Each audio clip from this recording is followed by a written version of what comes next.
I have a late 2013 MacBook Pro that is technically unsupported for upgrading to Sonoma, but that doesn't stop me. I'm going to quickly upgrade this old friend to Sonoma and take you along for the ride. We actually need to create our own installer. So I'm going to grab a USB drive that is at least 15 gigabytes, and I'm just going to plug that into the side for now. And then I'm going to open up Google Chrome, but you could use Safari, whatever browser you want. And then we're just going to go and do a Google search, and we're going to search for OpenCore Legacy Patcher. And this is the right website, but I will put a link in the description. So from here, we're just going to click on Getting Started. And there's a few things that you can look at on this website if you'd like. If you want to see if your system is supported, you can click on this macOS Sonoma support link, and it will talk about the versioning and kind of go through everything. But you should be safe if your computer is a 2008 Mac computer or later, but definitely if you're worried, take a look here. But once we're ready, we're actually going to go over here to the Download and Build macOS Installers. And again, there's a whole bunch of information here that you can read about how to do this, but I'm showing you how to do it. So we're just going to click on OpenCore Legacy Patcher Release Apps. And we're going to install the latest version. You can see right now it's 1.0.1, but you can install whichever one is the latest for you. So we're going to scroll down, and if we go all the way to the bottom, you'll notice that we have a group of assets. And this is where we're going to find the package that we want to install. So the one that we want to grab is the OpenCore Patcher GUI. So we're just going to click on that. And we'll go ahead and we will just save it to our desktop. Now we're going to double-click to unzip it. And now we'll double-click to run the app. We want to open it. It's going to verify for security. We might have to go into our settings and allow this app to open, you know how you have to do on Mac a lot. Now we want to do a couple of different things here. The first thing we're going to do is we're going to create a macOS installer. So let's click on Create macOS Installer. And we're going to download a new one. So we'll click on Download. Now obviously we want Sonoma. So here it is right here. So let's go ahead and click on Download. Now this might take a little bit of time, so I'll go ahead and fast forward. Now you can see it's just validating the installer. That will also take a little bit of time. The download took about 4 minutes. Okay, we need to go ahead and enter our administrator password. Now it's extracting the installer. So now it's asking us if we want to create a macOS installer, and yes, we do. We're going to select the installer. It's the one we just downloaded. It needs to have access. We'll give it access. We need to select our disk. This is my USB drive, the SanDisk Ultra. We want to select our USB drive. So if you have multiple drives plugged in, just make sure you're selecting your USB and not like your Time Machine backup. It wants to confirm, letting us know that all data will be lost. So definitely confirm. Now it's creating the installer, administrator password again. And this will take a few minutes. We'll be back, and I'll let you know how long it took.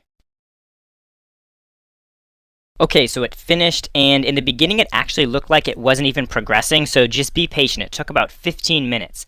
Now we get a pop-up saying that it successfully created the installer and asking if we want to install OpenCore to this disk, and yes, we do. So we're going to click yes, and it's going to go ahead and it's going to install it to our disk. We can go ahead and hit install again. Now it's going to install OpenCore. This is what allows us to actually install an unsupported version of macOS. So in this step, you actually want to be careful. We want to install the OpenCore to our USB flash drive that we just installed Sonoma to, the Sonoma installer. So we click on that, and then we can verify, and it will go ahead and install OpenCore. We have to enter our password. Okay, so it has finished installing OpenCore, and it's asking us to reboot, and we do want to do that, but before I do that, I want to show you one thing. When I reboot, I'm going to hold the Option key. So that is this key right here. Once it restarts, I'm going to click and I'm going to hold that key. So I'm just going to hit reboot. This is the Option key again. We're going to hit restart, and then once it actually shuts down, I'm just going to hold the Option key until it comes back up with the bootable drives. Now I'm going to choose EFI boot, and then from here I'm going to choose Install macOS Sonoma. If we had chosen the initial Install Sonoma option without choosing EFI boot, it would have given us an error and then restarted our computer. So we need to choose that EFI boot first. That's an important step. Okay, so you can see that we're presented with a few different options here on the screen. Sorry about the camera angle, it's just so small. Now, if you want to install Sonoma and retain all of your files, you can choose that option that I have selected, Install macOS Sonoma. Now, you should still have a backup in case something goes wrong, but it should install Sonoma and you'll have all of your files left over. But I actually want to erase my computer so I get an absolutely fresh install of Sonoma. So I'm going to go into Disk Utility, and from here I'm just going to select my Macintosh hard drive, and I'm actually just going to go up here to Erase, and I can just call it the same thing. I want to keep it as APFS, that's the Apple file system, so I'll just click Erase. Now this might take a few minutes, we'll be back. Okay, so our file system has been erased, so I'm just going to click on Done. And now I'm just going to hit the X here to back out of Disk Utility. And now I'm going to click on Install macOS Sonoma. I should note, if you are going to upgrade without wiping your computer, you are going to need at least about, I think 30 to 40 gigabytes of space to install it initially. So I'm going to click Continue. I'm going to click Continue again. We need to agree to the software license agreement. And now we need to select where we want to install macOS.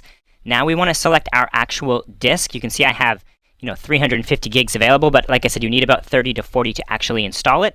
So now we'll click Continue.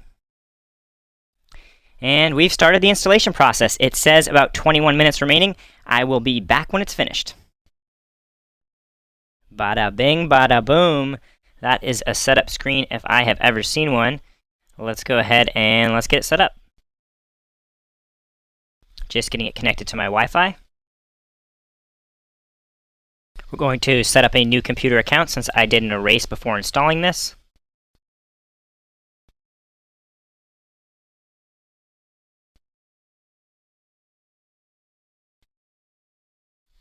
Woohoo! We're at a desktop, and let's check it out. We're going to have to wait a few minutes. When you install an OS in this way, it takes a little bit of time, and we're going to wait for a pop-up to come up from the patcher that we used. So we're just going to hang tight for a minute, but this is a great sign. We are in Sonoma on my 2013 MacBook Pro. We've now waited a minute here, and we got a pop-up saying that instead of having to use this USB drive every time, we can install OpenCore right on the computer, which is exactly what we'd like to do.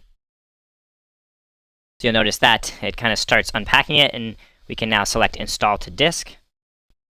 And so we actually want to select our hard drive, so not the USB drive. And so on our main hard drive, we want to install it into the EFI, this disk 0, so we'll select that one. Go ahead and enter our password. Notice that we need to reboot to apply the settings. Let's go ahead and do it and see how fast it reboots.